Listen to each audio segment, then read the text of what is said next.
everyone. Hope you're all having a great time tonight.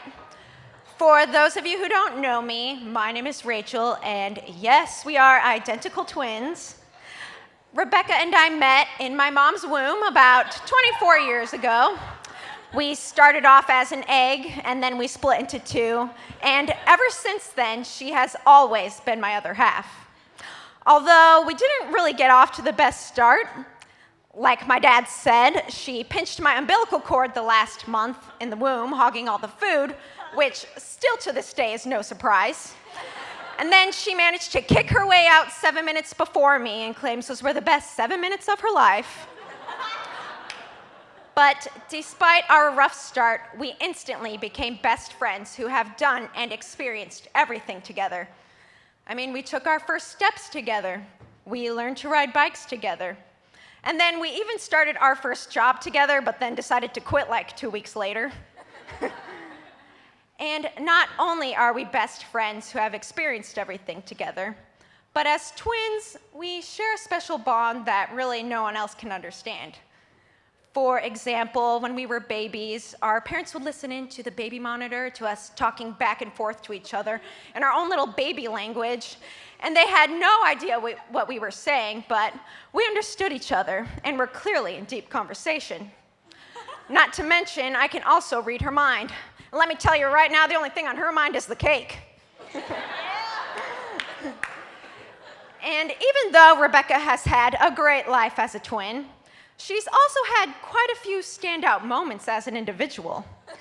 I mean, she snuck past security to meet Justin Bieber not once, but twice, and for some reason, she's still choosing Bobby.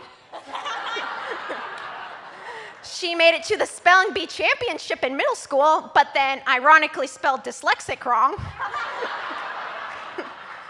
And even when we were in high school, her and Callie over there rode throughout the hallways on bikes while class was in session. But out of all of the moments in Rebekah's life, none of them compare to when she met you, Bobby. Now, I remember when Bobby took them on their first date. He took her to Applebee's, and it came time to order, and of course, Rebekah said, "I'll have the kids' meal chicken strips dipped in ketchup." And Bobby over here was so nervous, he had no idea what he was saying. The only thing that came out of his mouth was, "I'll have the same thing." And then he didn't even eat any of it.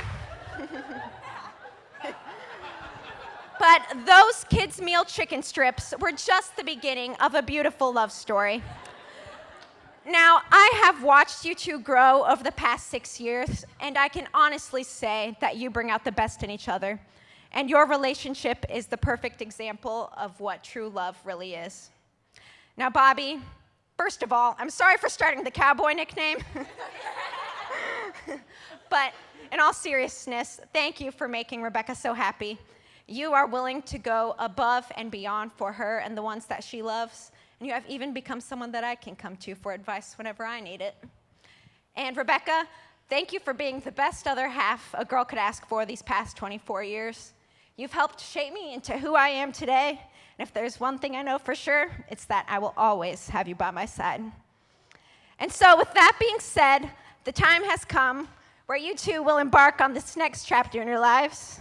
And I must pass the torch to Bobby to become Rebekah's new other half.